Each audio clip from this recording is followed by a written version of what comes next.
بسم اللہ الرحمن الرحیم۔ شروع اللہ پاک کے نام سے جو نہایت مہربان اور رحم والا ہے۔ السلام علیکم۔ آج جو ہمارا واقعہ ہے وہ ہے قحط سے راہی کا عمل۔ واقعہ بھی ہے اور وظیفہ بھی ہے جو کہ حضرت محمد صلی اللہ علیہ وآلہ وسلم نے بتایا تھا۔ مفسرین نے فرمایا کہ عوف بن مالک اشجعی رضی اللہ تعالیٰ کی ایک فرزند جن کا نام سالم تھا مشرکوں نے گرفتار کر لیا، تو عوف بن مالک رضی اللہ تعالیٰ حضرت محمد صلی اللہ علیہ وسلم کی بارگاہ میں حاضر ہوئے اور اپنی شکایت کرتے ہوئے عرض کیا کہ مشرکوں نے میرے بچے کو گرفتار کر لیا، جس کے صدمے سے اس کی ماں بے حد پریشان ہے، تو اس سلسلہ میں اب مجھے کیا کرنا چاہیے؟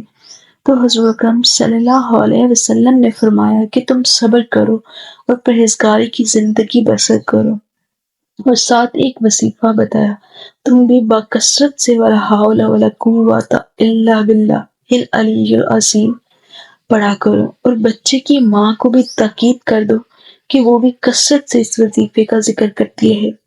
یہ سن کر عوف بن مالک اشجعی اپنے گھر چلے گئے اور اپنے بیوی کو یہ وظیفہ بتا دیا۔ پھر دونوں میاں بیوی اس وظیفے کو بکثرت پڑھنے لگے۔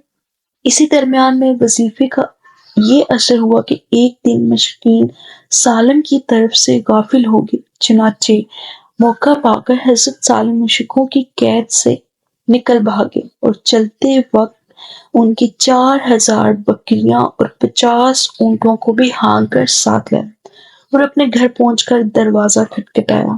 ماں باپ نے دروازہ کھولا تو حضرت سالم موجود تھے۔ ماں باپ بیٹے کی ملاقات سے بے حد خوش ہوئے اور عوف بن مالک اشجعی رضی اللہ تعالیٰ نے حضور صلی اللہ علیہ وسلم کو اپنے بیٹے کی سلامتی کے ساتھ قید سے رہائی کی خبر سنائی اور یہ دریافت کیا کہ یہ مشرکین کی بکریاں اور اونٹ ہمارے لیے حلال ہیں یا نہیں، تو حضور اکرم صلی اللہ علیہ وسلم نے ان کو اجازت دے دی کہ وہ اونٹوں اور بکریوں کو جس طرح چاہیں استعمال کریں۔